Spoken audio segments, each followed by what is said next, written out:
ምንድነው የምታደርገው? ከፍቅር አንጻር ምን ልትስመው ትችላለህ፣ ልትወደው ትችላለህ።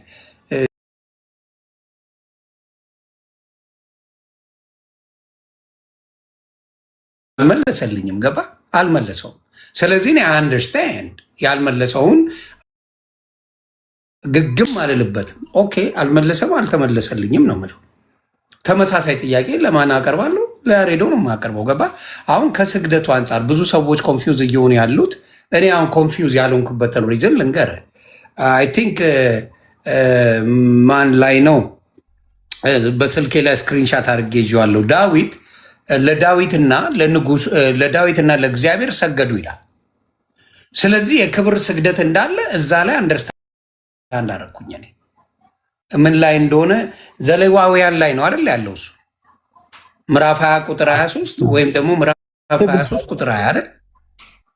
ስግደትና አምልኮ የሚለውን በደንብ ወይ ደግሞ እንዳልኩ በውይይት ቢሆን ደግሞ ሞር እንማርበታለን። ሆን ስግደትና አምልኮ እስኪ ወይ ደግሞ ስግደት ሁሉ አምልኮ ነው የሚል ፕሮቴስታንት ካለ ይግባና ኖ እንደማይገቡማ አወቅኩኝ። እሱን ጥቅስ እኔም ከመጣልኝ በኋላ እሱን ካወቅኩት በኋላ ለንጉስ ተሰግዷል፣ ለእግዚአብሔር ተሰግዷል፣ በግልጽ ተቀምጧል እዛ ቦታ ላይ። ስለዚህ አሰጋገዱ ለምን እንደሆነ እዛ ጋር ይናገራል። የአክብሮት ስግደት ያው ለቅዱሳን እንደሚገባ፣ የአምልኮ ስግደት ደግሞ ለፈጣሪ ብቻ እንደሆነ እዛ ጋር ክሊር አድርጎ አስቀምጦታል። መቼም ወተት ነጭ ነው ብሎ ካስቀመጠ በኋላ መልሰ ወደ ምን ውስጥ አትገባም፣ አርጊመንት ውስጥ አትገባም። ገባ? አለ አለ ነው፣ የለም የለም ነው። ለምሳሌ አንደኛ ዜና ምዕራፍ 29 ቁጥር 20 ላይ ነው። ያቺ ምዕራፍ 29 ቁጥር 20 ዜና መዋዕል ላይ ነው። አንደኛ ዜና መዋዕል አንደኛ ዜና ስክሪንሻት አድርጌው ነበር 29 ላይ ትክክል። ስለዚህ አየሁት። ገባ? እሷን ምንድነው የሚያደርገኝ? በቃ አሳምነውኝ። ለምንድነው ኦርቶዶክስ ለቅዱሳን የምሰግደው ለሚለው መልስ አለ። የምንድነው? የአክብሮት ነው የአምልኮ አይደለም ብላ ኤቭሪ ሲንግል ዴይ ትናገራለች ኦርቶዶክስ።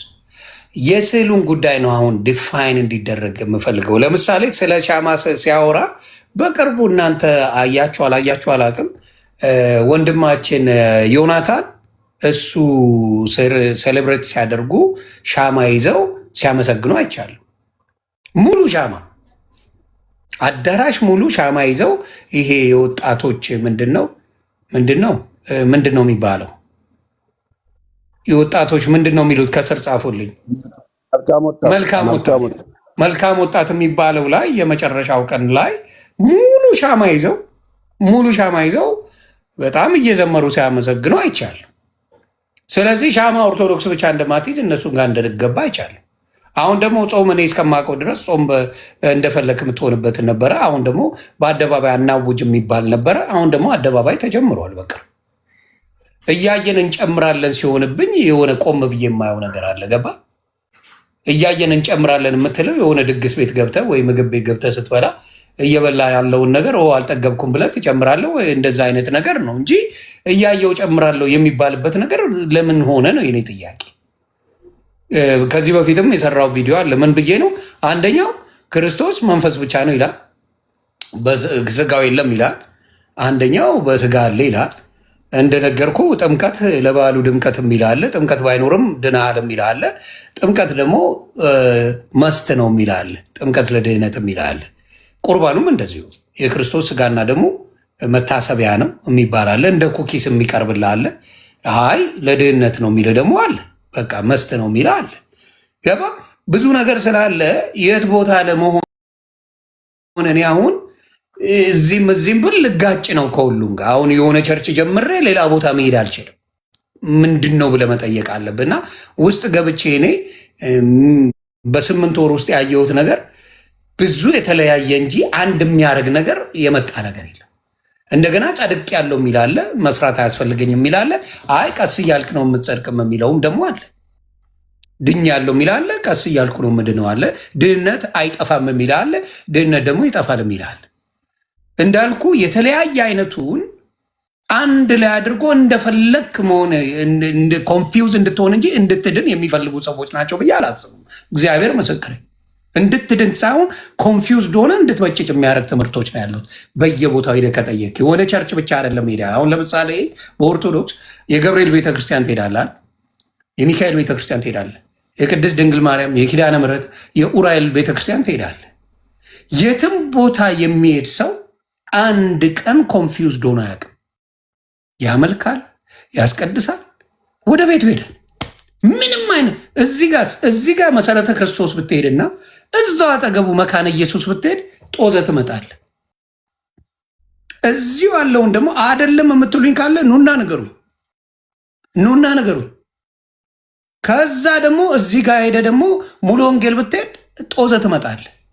የዚህ ትምህርቱ ሌላ ነው፣ የዛ ትምህርቱ ሌላ ነው፣ የዚህ ትምህርቱ ሌላ ነው፣ የዚህ ትምህርቱ ሌላ ነው። ስለዚህ ምን ሆንኩኝ? በመሃል ዌሪ ሚኒት መከፋፈሉን ወጥቼ ያው ትንሽ ሶሻል ሚዲያ ላይ መታወቁም ጥቅሙ ምንድነው? እንደዚህ አይነት ክፍፍል አለ። የሆነ ሰው ሲመጣ የት እንደሚያርፍ ንገሩ። 7 ጣፍ 2 ቁጥር ጻፍና ጴንጤውን ማለት ሳይሆን ከሆንክ በኋላ የት ነው የምታርፈው? ሁሉም ቦታ አንድ መሆን አትችልም። የዚህ ኮንክ እዛ ጋር መሄዳች። አሁን መካነ ኢየሱስ በልጅነት ታጠምቃለች፣ ክርስትና ትቀበላለች። ሙሉ ወንጌል ብትሄድ በፍጹም የምትቃወመው ጉዳይ ነው። ስለዚህ ልጅ ባጣ ቆይ ሊሆን ነው። ወይ ታስጠምቀዋለህ ወይ አታስጠምቀውም የሚባል ነገር ነው የሚመጣ። ስለዚህ ለብዙ ነገር ኮንፊውዝ የሚያደርግ ነገር ይዘው መጥተው እኛ እናቅላቸዋለን ያድናል ብለው ሲሰብክ ወይ ሚኒት አንተስ ድናሉ ብሎ የመጠየቅ ነገሩ አብሮ የሚመጣ ነው። እኔ ደግሞ እንደምታውቁት እጠይቃል። ለምን የህይወት ጉዳይ ነው። እኔ ገባ ሲኦል ብገባ አብሮኝ የሚገባ የለም፣ ራሴን የሚጠይቀው። ስለዚህ የትም ብሄድ ከጥያቄ እንትን አላልኩም። ሞር ደግሞ ይኸው ያሬደዋል እግዚአብሔር በሚያውቀው እኔ ያው በብዛት ውይይት ሲያደርጉ ያሬዶን ስለሚፈሩት እኔ ደግሞ ያሬዶን ቻሌንጅ ለማድረግ ነበር የኔ እቅድ የነበረው። ግን መጽሐፍ ቅዱስ ባነበብኩ ቁጥር ሞር የኦርቶዶክስ ጥያቄ የተመለሰበት መጽሐፍ ቅዱስ ላይ ነው ያለው። ሌላ መጨመር እንኳን አያስፈልግም። እነሱ ካያቸዋቸው ሮጠው መጽሐፍ ቅዱስ ሲባሉ ላጥ ብለው ሌላ ቦታ ሄዳሉ። ሲሄዱም ደግሞ በዛ ርዕስ እናውራ ሲባሉ እሺ አይሉ እና ያ ነው ትንሽ ግራ ይገባኝ። እስቲ ያሬዶ የምትጨምረውና መታስረዳን ነገር ካለ ማጠቃለያ ልስጥና ዮኒ መሰለ። በመጀመሪያ ስግደት ሁሉ አምልኮ ነው የሚል ሰው ካለ ገብቶ ይህን ነገር መሟገት ይችላል። በመጽሐፍ ቅዱስ አንተም እንደጠቀስከው ለቅዱሳን ተሰግዷል፣ ለመላእክት ተሰግዷል። በታቦቱ ፊት በተለይ መጽሐፈ ኢያሱ ላይ ስናነብ በታቦቱ ፊትም ስግደት ይቀርብ ነበረ። ስለዚህ ታቦቱ ላይ መቼም የኪሩቤል ስዕል አለ አይደለ? ምስል አለ የኪሩቤል። ስለዚህ ስግደት ስለቀረበ ኪሩቤል እየተመለኩ ነው ማለት ነው። ምክንያቱም እግዚአብሔር ኪሩቤል ራሱ እንዲቀመጡ የፈለገበት እንዲሳሉ እንዲቀረጹ የፈለገበት ምክንያት የክብሩ መገለጫ ስሎ ነው። ስለዚህ በኪሩቤል ስዕል ላይ ክብሩ ይገለጣል ማለት ነው። የኪሩቤል ስዕል የተሳለበት ፐርፐዙ ዓላማው የእግዚአብሔር ክብር መገለጫ ስለሆኑ በቃ አለቀ። ምክንያቱም በዛ ሆኜ ክብሬን ገልጬ አናግርሃለሁ ስላለ በታቦቱ ላይ ክብሩን እየገለጠ እግዚአብሔር ተአምር ያደርጋል፣ ድንቅ ስራ ያደርጋል። በጣም ብዙ ተአምር ተደርጓል በዛ ታቦት። በታቦቱ ላይ ግን የማን ምስል ነው ያለው? የማን ቅርጽ ነው ያለው? የማን መልክ ነው ያለው? የኪሩቤል መልክ እየተመለከ ነው። ኪሩቤል ይሄ ነው እየተባለ ነው አይደለም። ሪፕሬዘንቴሽን ነው፣ ወካይ ነው። ስለዚህ ሲሰገድ መቼም ጣዖት አመለኩ ሊባሉ ነው የእግዚአብሔር ክብር መገለጫ በሆነው ላይ። ስለዚህ ስግደት ሁሉ አምልኮ አይደለም። በመጽሐፍ ቅዱሳችን ዘፍጥረት 25 18 ዘጸአት 26 1 26 31 አንደኛ ነገሥት 6 23 እነዚህን ሁሉ ስናነብ የተለያዩ የእግዚአብሔር ክብር መገለጫ የሆኑትን በቤተ መቅደሱ የተሳሉ የተቀመጡት እናያለን። ደግሞ በዛም ደግሞ ስግደት ሲቀርብ እናያለን። ኦኬ። ስለዚህ የእግዚአብሔር ክብር መገለጫ ስለሆኑ ይቀርባል። ሰው ስግደት ሁሉ አምልኮ አይደለም። ይሄ ይያዝልኝ።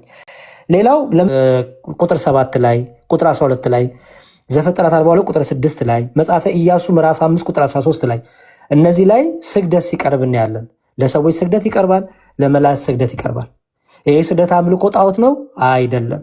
የእግዚአብሔር ክብር የሚገለጥባቸው ስለሆኑ እንዲሁም ምንድነው የሚለው ሉቃስ ወንጌል ምዕራፍ 2 ላይ እኮ ዮኒ መልአኩ ሲገለጥ የጌታ ክብር በመካከላቸው በራ እኮ ነው የሚለው።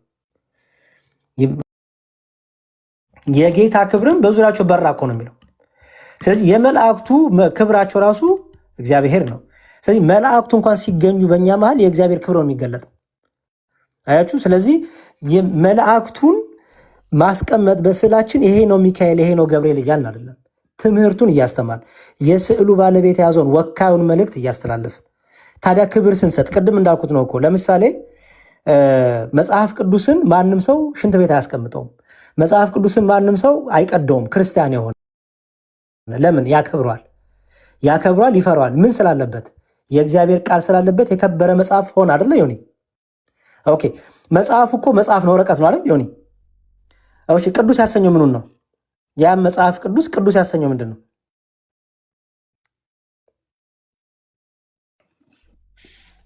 የእግዚአብሔር ቃል ስለተጻፈበት ነው። ቃሉ ስላለበት ምን ተባለ? ቅዱስ ተባለ። ስለዚህ ቃሉ ስላለበት ቅዱስ ካልን ሰው አይደልን የጻፈው? በእጁ ተጽፎ ነው፣ በወረቀቱ ላይ ተቀምጦ ነው። አረ መጽሐፍ ቅዱስን ተወና ያሬዶ የሆነ ክትፎ በፖፖ ቢቀርብለት የሚበላ አለ? በንጹህ ፖፖ ገብቷል። ሳይኮሎጂ ራሱ እንዲሁም መጽሐፍ ቅዱስን ተው፣ ያለ ጥብስ በፖፖ ቢቀርብለት የሚበላ የለም። ሌላው ደግሞ ተራራ እንኳን የክርስቶስ ክብር